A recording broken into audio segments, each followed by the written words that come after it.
She watched a young servant bleed out in the candlelight, and she smiled. For 3 centuries, this vampire queen terrorized every mortal and immortal who crossed her path. Nobody dared to challenge her. Nobody even tried. Until the day a human maid with nothing left to lose discovered her most dangerous secret. This is the story of how one mortal woman brought down an immortal monster. Not with silver or sunlight, but with a single, devastating truth. And I promise you, by the end of this story, you'll never look at powerful people, or monsters, the same way again. This is a story about revenge. No, it's about something far more powerful than that. Stay with me. If this tale draws you in, don't slip away just yet. Tap like, hit subscribe, and tell me in the comments where you're watching from. Your presence here keeps the story alive. It's a story about power, secrets, and what happens when someone finally says enough, even to creatures who've ruled for centuries. In the shadowed halls of Castle Nightfall, there existed a court of nightmares. Not just any castle, mind you. This was the kind of place where crystal chandeliers dripped with centuries-old wax instead of polish, where goblets held crimson liquid that wasn't wine, and where even the air tasted of ancient power and fresh fear. The grand dining hall gleamed with Gothic opulence, arched windows that never saw daylight, tapestries depicting vampire conquests that stretched back millennia, and a table carved from a single massive oak that had watched kingdoms rise and fall. And in this world of immortal luxury and whispered terror, there was one name that made even vampires tremble: Queen Trista. She was the consort of King Cragen Bloodthorn, an ancient vampire whose power had shaped empires.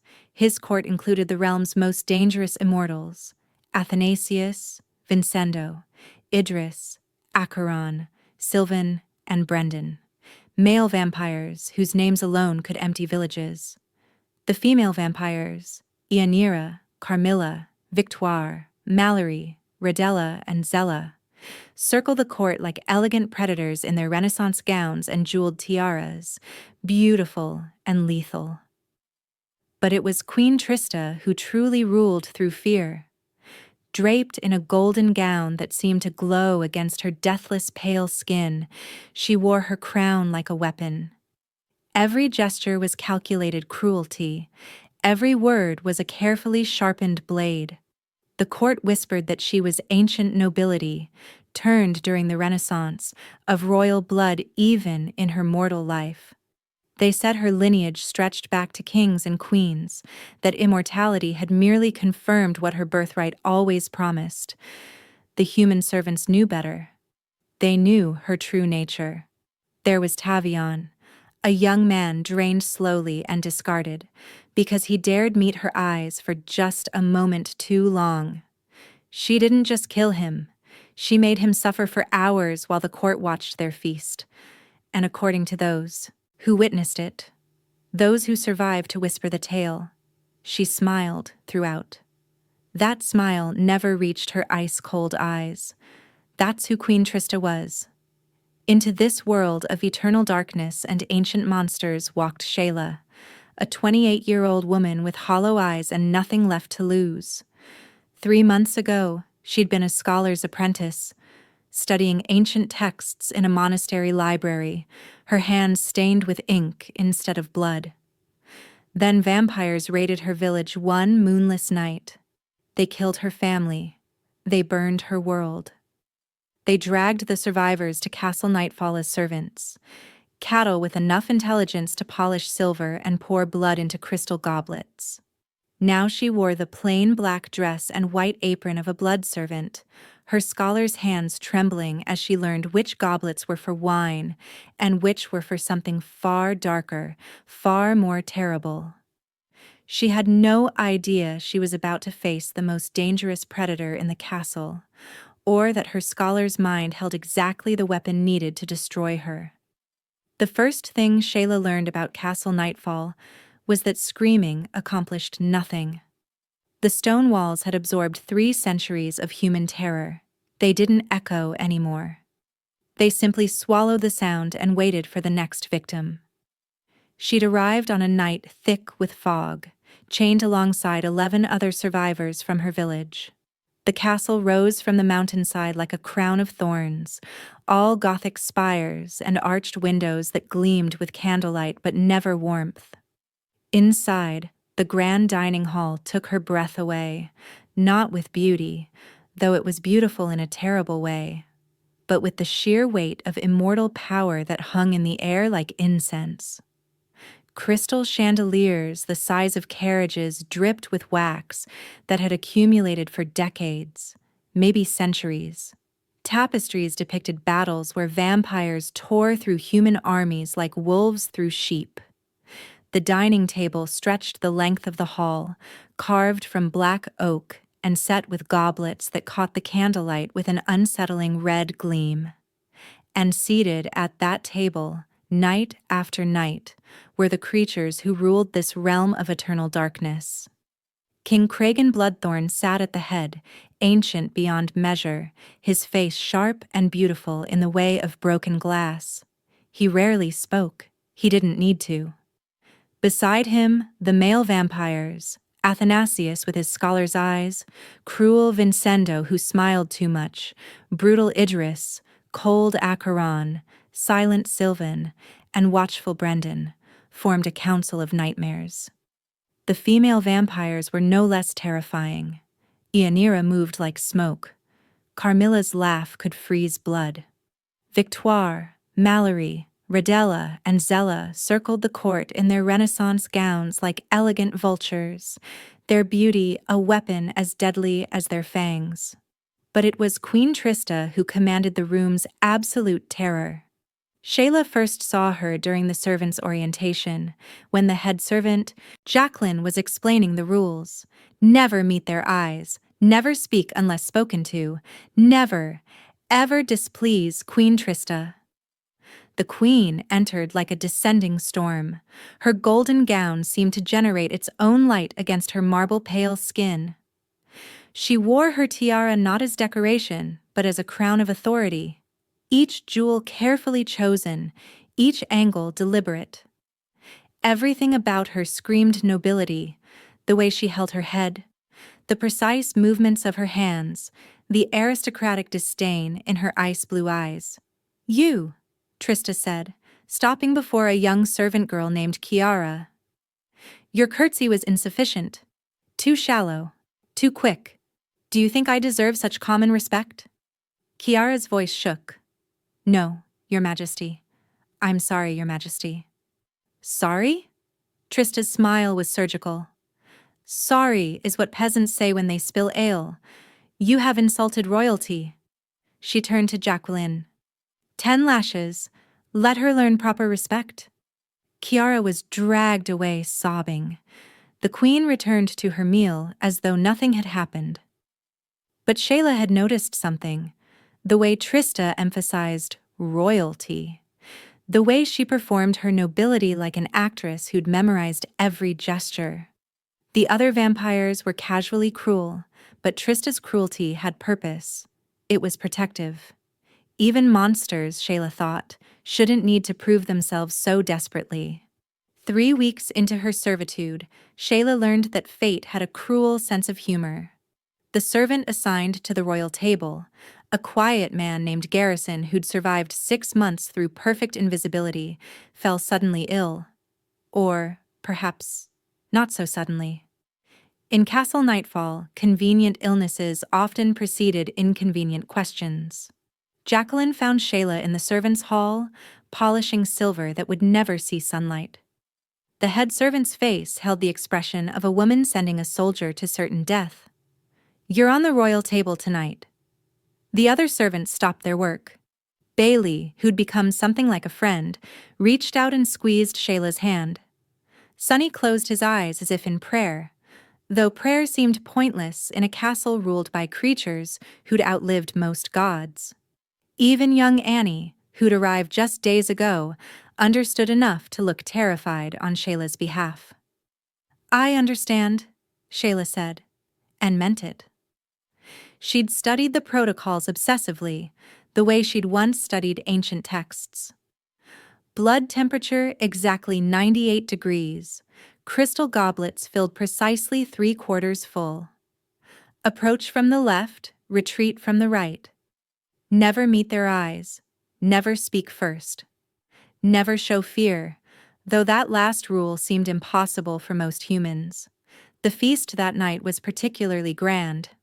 All the vampire nobility had assembled. King Kragan in his high-backed throne, the male vampires arranging themselves like chess pieces of varying danger, the female vampires glittering in their jewels and silk. The table groaned with food vampires wouldn't eat, and wine they wouldn't drink. All theatrical props for the only sustenance they truly required. Queen Trista wore crimson tonight, the color of fresh arterial blood. Her tiara caught the candlelight and threw it back like small daggers. For the first hour, Sheyla executed her duties flawlessly. She moved like a ghost, anticipating needs before they were spoken. The blood she served was precisely the right temperature, poured with steady hands that betrayed none of the terror that protocol demanded. Then came the moment that changed everything. Sheyla placed a crystal goblet before Queen Trista, the dark liquid within still steaming slightly. She'd watched the kitchen servant prepare it herself, had checked the temperature twice. It was perfect. Trista lifted the goblet, inhaled delicately, and her face transformed into a mask of outrage. This blood is contaminated. The word dropped into the hall like a stone into still water. Every conversation stopped. Every vampire turned to watch. Contaminated, Trista repeated, her voice rising. Poisoned with something. I can smell it. Do you know what happens to servants who try to poison royalty? The expected response was terror, begging, tears. Sheyla had seen it before. Servants who literally collapsed in fear, who prostrated themselves and pleaded for mercy that would never come. Instead, Sheyla met Queen Trista's eyes. The entire court gasped. Humans didn't meet vampire eyes. It was more than protocol. It was survival instinct, like not staring down a wolf. The blood is not contaminated, Your Majesty, Sheyla said, her voice steady. If you doubt it, I will taste it myself. That night, Sheyla couldn't sleep in the servants' quarters. Not from fear. Fear had burned out of her the night her family died, but from the awakening of something she'd thought the vampires had killed. Curiosity. Purpose. The scholar's instinct that had once driven her to spend days hunting through ancient texts for a single reference, a single truth. The servants' quarters were cramped and dark, tucked into the castle's bowels where even vampire hearing struggled to reach. It was the only place humans could speak freely, and tonight, they gathered around Sheyla like survivors around a fire. You're alive, Bailey whispered, still disbelieving. You met her eyes, and you're alive. King Kragan stopped her, Sonny said, his voice thoughtful. He'd worked in the castle longer than anyone, nearly 8 months. In Castle Nightfall, that made him practically ancient. Did you see his face? He was curious about you. Curiosity from vampires gets you killed, Annie said, pulling her thin blanket tighter. Just slower. But Sheyla was thinking about something else. Something she'd noticed during that terrible, electric moment when Trista's ice-blue eyes had bored into hers. The queen hadn't just been angry, she'd been threatened, as if a human servant meeting her gaze wasn't an act of disrespect, but an act of recognition. Tell me about the queen, Sheyla said. Everything you've noticed. The stories came slowly at first, then faster. Chiara, still recovering from her lashing, spoke of how Trista had raged when a vampire courtier jokingly called her common during a card game. The courtier had meant her playing style. Trista had nearly had him executed before King Kragan intervened. Bailey described the time Trista spent an entire hour critiquing a servant's pronunciation of French wine names, as if the proper aristocratic accent was worth more than the girl's life. Sunny mentioned how obsessed the queen was with protocol, not just following it, but enforcing it, performing it, as though noble behavior was a script she'd memorized line by line. "It's like she's proving something," Sheyla said quietly. "Constantly proving she belongs there." Sunny leaned forward, his voice dropping even lower. "I worked in the castle library for a time, before they moved me to the kitchens. I was cataloging vampire genealogies. Every noble vampire has records going back centuries, sometimes millennia. Family trees, turning ceremonies, bloodline documentation." He paused. "Queen Trista appears in the records exactly 300 years ago. Before that, nothing. No family, no lineage, no history." The servants exchanged glances in the darkness. Even in a world of monsters, some mysteries felt dangerous. "For someone who claims ancient royal blood," Sunny continued, "her history begins the day she appeared at court as King Kragan's consort. It's like she didn't exist before that moment." Sheyla felt her scholar's mind engaging fully for the first time since the raid. A queen with no past, a noblewoman who performed nobility like a role she'd studied, an immortal who seemed terrified of being seen as common. "Where are these genealogies kept?" she asked. Sunny's eyes widened. "The Forbidden Library. Humans aren't allowed. If you're caught—" "I'm already marked for death," Sheyla said. "I met her eyes, remember? The only question is how long I have." She might as well spend that time finding the truth. The castle library was forbidden to human servants, but Sheyla had learned the guards' patterns. Vampires were creatures of habit, immortal routines carved over centuries. The two guards, lesser vampires who'd drawn the tedious assignment, changed posts at midnight and dawn. Between those hours they grew bored, careless, sometimes abandoning their posts entirely to hunt in the forest beyond the castle walls. Sheyla waited until the third night after her confrontation with Trista. Long enough that the queen might think her cowed.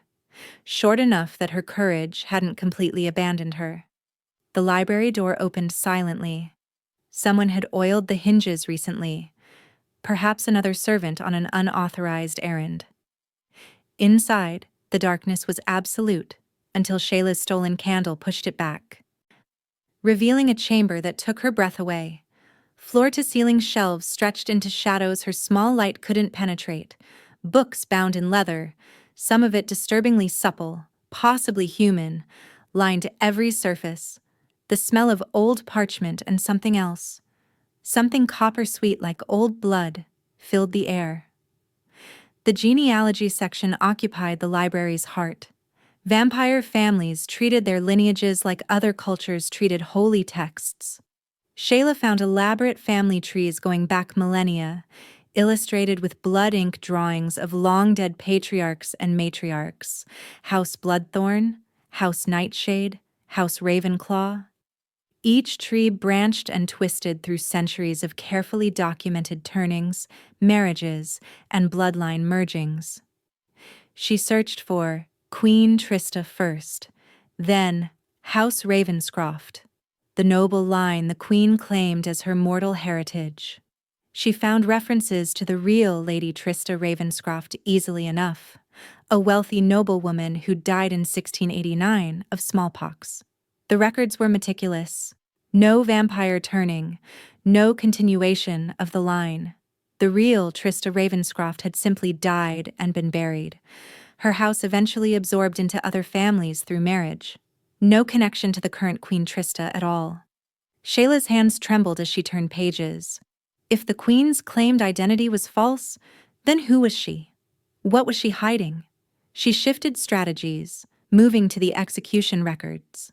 Vampires kept meticulous accounts of mortal deaths in their territories, taxes paid in blood and fear. She searched through 1724, the year Sunny had mentioned as Queen Trista's first appearance at court. There. A sealed document, the wax stamp bearing the royal crest. She broke it carefully, unfolding parchment that cracked with age. Execution record, Trista Moorfield, age 24, of Lancashire. Crime: fraud and impersonation of nobility. Convicted of forging noble documents and impersonating Lady Trista Ravenscroft of Bath for the purpose of matrimonial deception. Sentence: death by hanging, carried out November 15, 1724. The description matched Queen Trista perfectly. The same sharp cheekbones, the same distinctive widow's peak, the same ice-blue eyes that the executioner had noted as striking and cold, showing no remorse, even at the gallows. Sheyla read the details with growing horror and understanding.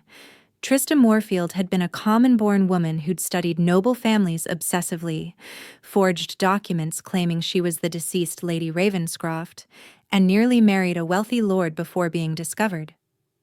She'd been so convincing that the investigation had taken months. She'd learned to speak, move, and behave exactly like the nobility she'd never been born into. She'd been executed for being a fraud. And somehow, that executed fraud had become an immortal vampire queen. Sheyla needed more. The execution record explained the human, but not the vampire. Someone had turned Trista Moorfield after her execution, had brought her into the Immortal court, had presented her as nobility. But who? And why? She returned to the genealogy section, this time searching for turning records from late 1724. Vampires documented their creations meticulously. Each new vampire was property, legacy, responsibility. The records listed the sire, the turned, the circumstances, and often elaborate justifications for why immortality had been granted. Nothing under Trista Ravenscroft, nothing under Trista Moorfield. Frustration mounting, Sheyla began searching individual vampire journals. Many of the ancient vampires kept private records, and the library held copies, insurance against the fragile nature of memory across centuries. She worked through Athanasius's scholarly observations, Acheron's battle accounts, Sylvan's poetry that made her skin crawl. Then she found Vincendo's journals. Vincendo, who smiled too much. Vincendo, who the other servants whispered was the cruelest of them all, not in rage, but in amusement. Vincendo, who'd lived for over 500 years and treated the world like his personal theater. The entry was dated November 17, 1724, 2 days after Trista Moorfield's execution. Found the most delicious irony today, Vincendo had written in an elegant, mocking script. A woman hanged for pretending to be nobility. Trista Moorfield, the fraud who died insisting she was Lady Trista Ravenscroft. They cut her down from the gallows and I claimed the body before it could be buried. Such desperation in her, even in death. Such naked ambition. She'd studied nobility the way scholars study ancient texts, practiced their mannerisms in mirrors, memorized genealogies and etiquette, until she could perform aristocracy better than those born to it.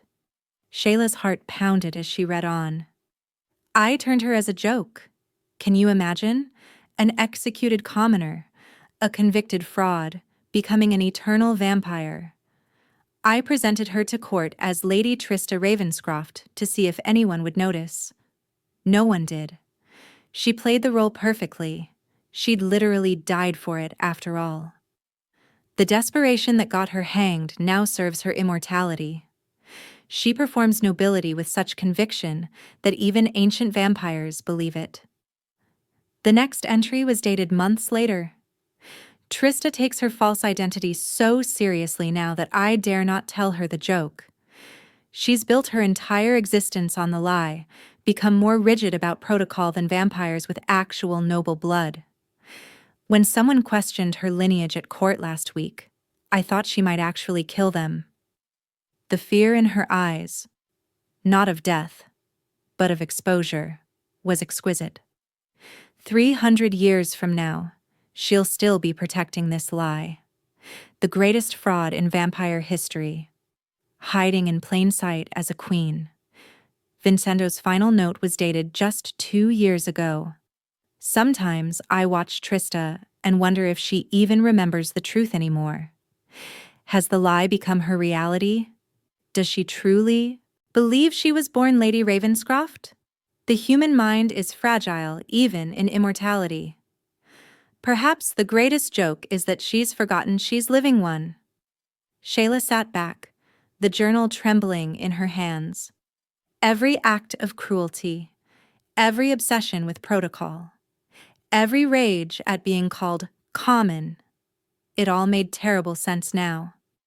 Queen Trista wasn't protecting noble blood. She was protecting a 300-year-old lie. And one vampire in this castle knew the truth.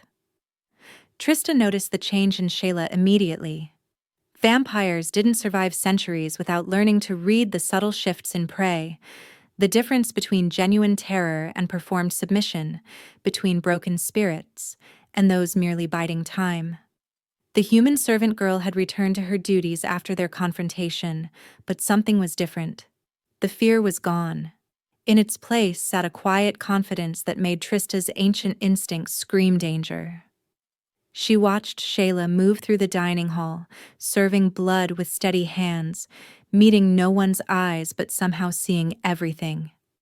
The girl observed. She analyzed. She knew something. Trista increased her cruelty that week, as if violence could smoke out whatever threat lurked behind those hollow brown eyes. She had Joaquin flogged for breathing too loudly. She made Renee kneel on broken glass for serving wine from the wrong vintage. She drained Bridget nearly to death, simply for existing in her peripheral vision at the wrong moment. But Sheyla remained steady, careful, watching. The breaking point came during a feast when King Kragan was away, consulting with vampire lords in the Eastern Territories. Without his ancient restraining presence, the court grew wilder, more dangerous. Trista wore black that night instead of gold. Armor, not finery. Wore paint instead of courtly elegance. She summoned Sheyla to stand before the assembled vampires. "Tell me, human," Trista said, her voice silk over steel. "What do you think of nobility?" The court fell silent. Every vampire understood this was a test, a trap with teeth. Sheyla stood in the center of the hall, a mortal among immortal predators. "I think true nobility is earned through character, Your Majesty, through honor, courage, and integrity." How diplomatic. Trista's smile was surgical. And false nobility? What of those who merely perform the role? The question hung in the air like poison. Several vampires shifted uncomfortably. Was the queen testing the servant, or revealing something about herself? "False nobility is the greatest insult," Sheyla said quietly. "It mocks everything the title should represent. Those who pretend noble blood often prove the most desperate to maintain the illusion."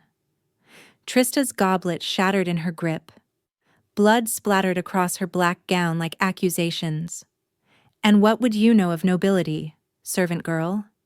You, who scrub floors and empty chamber pots? I was a scholar before I was a servant, Your Majesty." Sheyla's voice remained calm, but her words landed like daggers. "I studied noble houses extensively, their histories, their lineages, their authenticity." The word authenticity echoed through the hall. Vincenzo, sitting near the far end of the table, suddenly looked up with sharp interest, a smile playing at his lips. Trista rose from her throne, her composure cracking like ice under pressure. "Perhaps you've read too much. Knowledge can be dangerous for humans, especially knowledge about things that don't concern them. Everything concerns those with nothing left to lose, Your Majesty." The threat was implicit, mutual, and understood. Trista knew the girl had discovered something. Sheyla knew the queen knew. And both understood that confrontation was now inevitable. "Remove her from my sight," Trista commanded, but her voice shook slightly. Before I forget King Kragen's affection for curious humans. As guards escorted Sheyla away, Vincendo's laughter followed her into the darkness, cruel, knowing, and somehow approving. The next full moon brought the grandest feast of the season. King Kragen had returned from the Eastern Territories, and the castle prepared for a celebration of power that would remind every vampire in the realm who truly ruled the night. The dining hall blazed with 1,000 candles. Fresh tapestries depicting the bloodthorn lineage hung from every wall. The table groaned under the weight of theatrical abundance. Roasted meats no vampire would eat, fruits that would rot untouched, and goblets upon goblets of the only sustenance that mattered. Every vampire of consequence had assembled. Athanasius wore robes embroidered with silver thread. Idris had donned ceremonial armor that still bore century-old bloodstains. Acheron, Sylvan, and Brendan flanked the king like generals at war. The female vampires, Ionira, Carmilla, Victoire, Mallory, Rodella, and Zella, glittered like a constellation of dangerous stars. But it was Queen Trista who commanded attention. She wore her most regal attire, a golden gown that seemed spun from sunlight itself, though she'd never see the sun again. Her tiara caught every candle flame and multiplied it, creating a crown of fire above her perfect pale face. She moved through the pre-feast ceremony with practiced grace, emphasizing bloodlines and heritage, speaking of ancient noble houses as though reciting holy scripture. "We gather to honor the purity of our lineage," she proclaimed, her voice carrying through the hall. "Those of us born to nobility turn to preserve the royal blood that has guided civilization since the dawn of time." Sheyla served wine at the far end of the hall, watching, waiting. She'd hidden the evidence carefully, the execution record folded inside her dress, Vincendo's journal pages tucked against her skin. If tonight ended in her death, at least the truth would die with her, pressed against her heart. Midway through the feast, Trista stood again. The hall fell silent. "There is a matter that requires the court's attention," the queen announced. Her ice-blue eyes found Sheyla across the crowded room. "A theft has occurred. A royal artifact has been stolen from my private chambers." Lies. But lies that would work. Who would doubt a queen? "The thief stands among us now, a human servant who has shown unusual boldness." Trista gestured, and guards moved toward Sheyla with vampire speed. "I demand immediate execution before this court, as an example to all who would dare challenge their betters." Sheyla felt hands like iron clamps seize her arms. She was dragged forward, thrown to the stone floor before King Kragen's throne.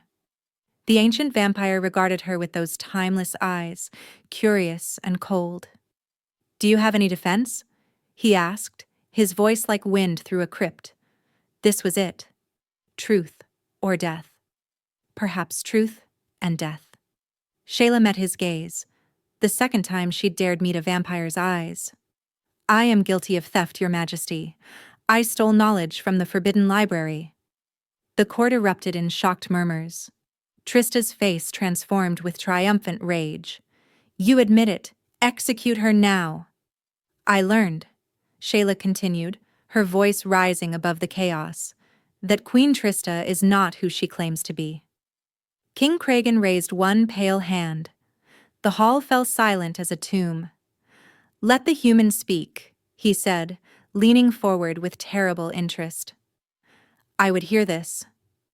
Sheyla stood in the center of the court, a mortal among monsters, and felt the strange calm of someone who has already accepted death. The vampires leaned forward in their seats like an audience at a theatrical performance. Even the servants along the walls had stopped breathing. "Your queen was not born Lady Trista Ravenscroft," Sheyla began, her voice steady. She was born Trista Moorfield, common born in Lancashire. Trista's composure cracked like ice. Lies! Execute this blasphemous. She was executed in 1724. Sheyla continued, speaking over the Queen's protests, for fraud and impersonation of nobility. She forged documents claiming to be the real Lady Ravenscroft, a woman who had died of smallpox 35 years earlier. She studied noble families obsessively, memorized their mannerisms, practiced their speech patterns. She nearly married a lord before being discovered. The court exploded in chaos. Vampires shouted over each other.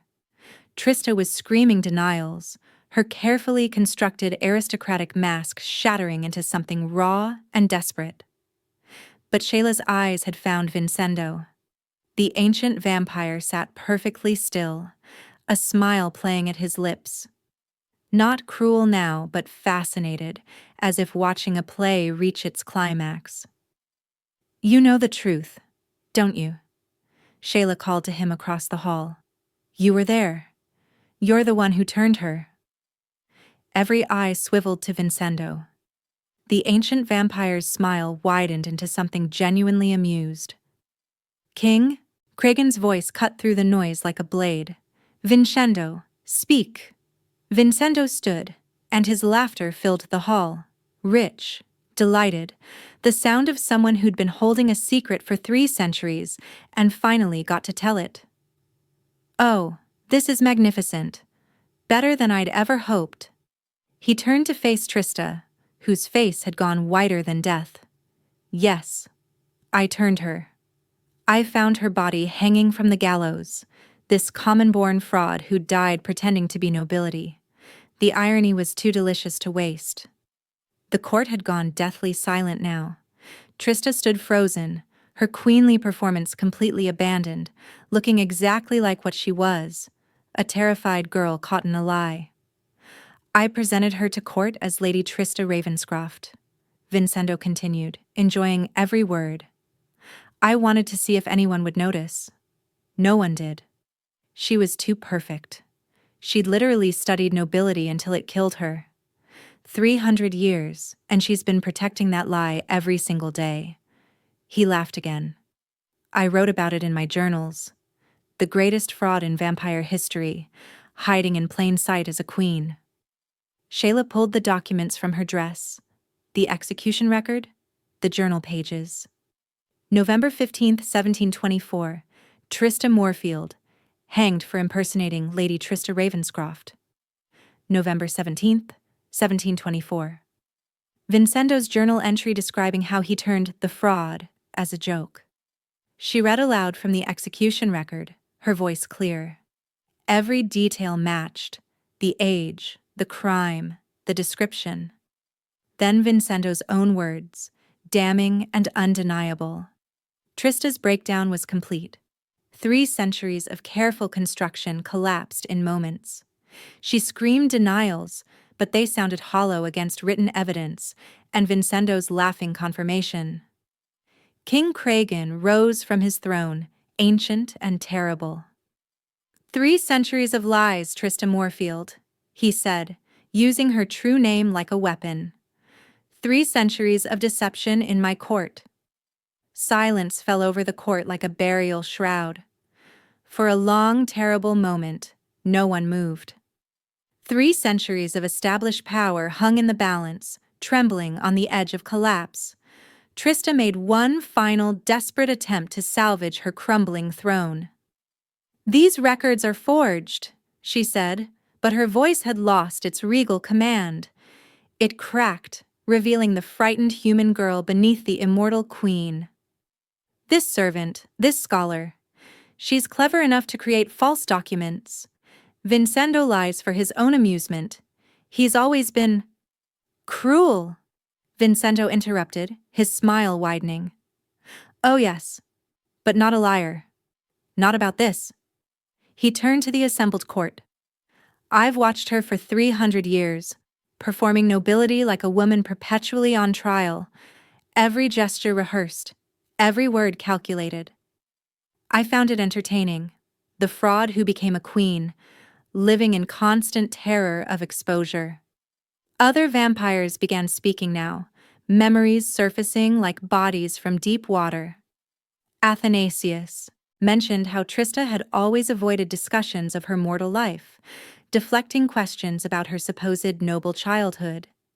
Carmilla recalled the time Trista had nearly killed a vampire who jokingly called her common during a card game. Mallory spoke of the Queen's obsessive corrections of protocol, as if nobility was a test she might still fail. The house of cards collapsed, each memory another piece of evidence. Trista had been too perfect, too rigid, too desperate to prove what should have needed no proof. King Kragan stood at his full height, ancient power radiating from him like cold fire. His voice, when he spoke, held the weight of millennia. Vampires value bloodlines above all else. We turn mortals to preserve noble legacies, to extend royal houses into eternity. We do not build our courts on lies. He descended from his throne, each step deliberate. You were not noble-born. You were a common fraud, executed for your crimes.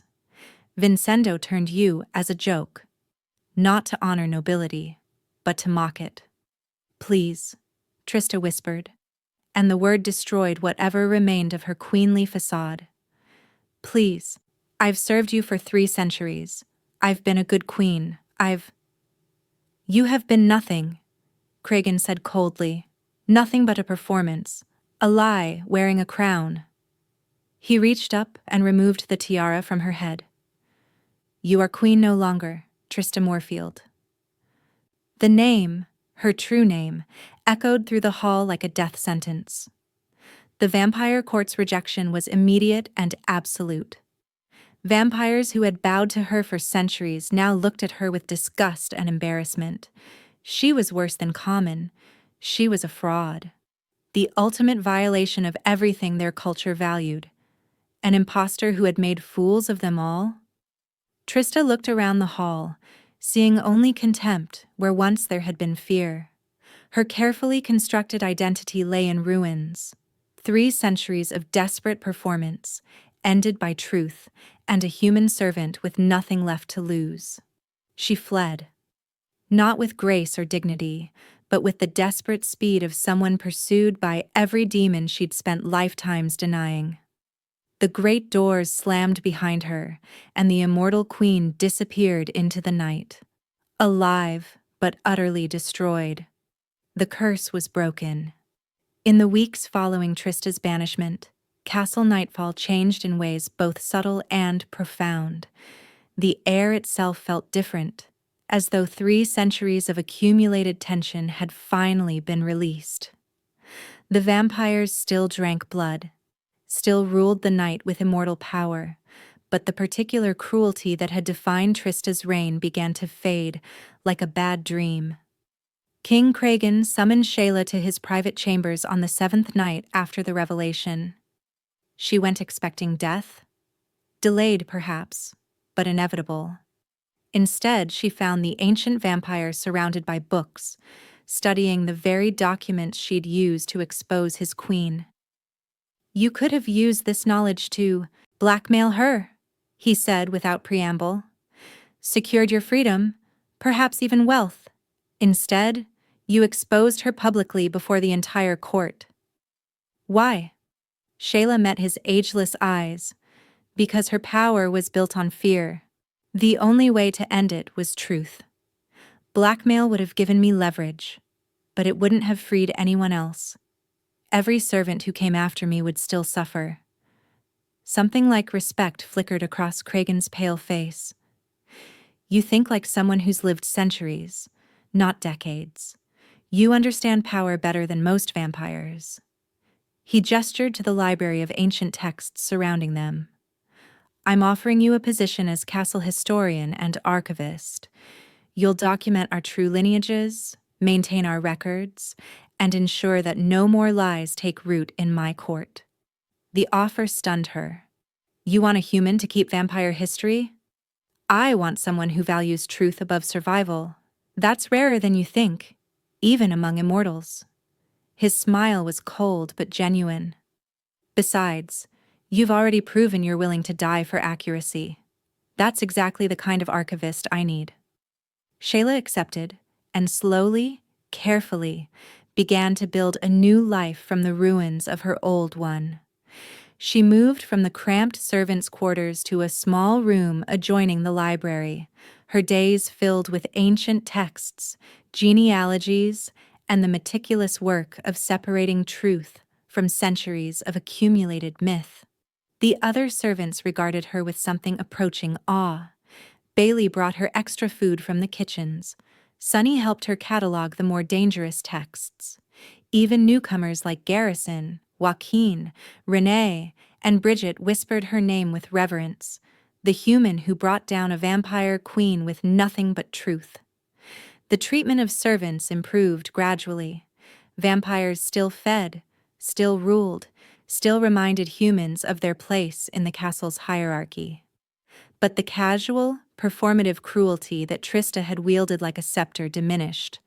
Without a queen desperate to prove her superiority, the court became marginally less monstrous. One evening, as Sheyla worked late in the library, Vincenzo appeared in the doorway. "I underestimated you," he said. "I thought you'd try to survive quietly, like all the others. Instead, you ended my 300-year joke in the most spectacular way possible." "Did you want her exposed?" Sheyla asked. His smile was enigmatic. "I wanted to see what would happen. Now I know.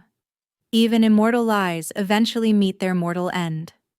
He departed, leaving Sheyla alone with the truth she'd fought so hard to reveal. She'd found her purpose again. Not in revenge, but in protecting others through knowledge, through documentation, through ensuring that power, even immortal power, remained accountable to truth. Let me leave you with this, dear listeners. Queen Trista ruled Castle Nightfall for 3 centuries through fabricated legitimacy and performed nobility. Her cruelty wasn't random. It was armor, protection for the lie she'd lived so long she might have forgotten it was false. Every servant she tortured, every human she killed, every protocol she enforced with murderous precision, all of it served one purpose: keeping anyone from looking too closely at who she really was. But one mortal with nothing left to lose ended it all. Not with silver bullets or wooden stakes. Not with holy water or ancient spells. With truth. Simple, undeniable, documented truth. Sheyla had no weapons, no supernatural powers, no army of allies. She had knowledge, courage, and a refusal to accept that monsters, whether they wore fangs or crowns, should rule through lies. That was enough. More than enough. The universal lesson transcends Castle Nightfall's shadowed halls. You don't have to be immortal to be brave. You don't have to have power to speak the truth. Most tyrants, whether vampire queens or human bullies, build their kingdoms on lies. They rule through fear and silence, counting on others' unwillingness to challenge them. When someone finally has the courage to expose those lies, the tyrant has nothing left. No fangs can bite through the truth. No crown can weigh more than evidence. Trista spent 3 centuries building a false identity, killing anyone who might threaten it. But lies, no matter how old, no matter how elaborately constructed, eventually crumble. Truth always finds its way into the light, or in this case, into the darkness where monsters hide. Sometimes all it takes is one person brave enough to speak it. One person willing to risk everything for something larger than themselves. That person could be anyone. It could even be you. Years later, travelers still tell stories of Castle Nightfall, not of its terror, but of its transformation. They speak of a human historian who walks its halls freely, documenting truths that immortals would rather forget. They whisper of the night a mortal woman stood before an assembly of vampires and spoke words that toppled a queen. They remember that courage doesn't require immortality, and that sometimes the most powerful weapon against darkness is simply refusing to let it remain hidden. Sheyla still works in that library, surrounded by ancient texts and centuries of vampire history. But she's also surrounded by servants who work without quite as much fear, who remember that even in a castle ruled by monsters, truth found a way to matter. And that, dear friends, is a story worth remembering.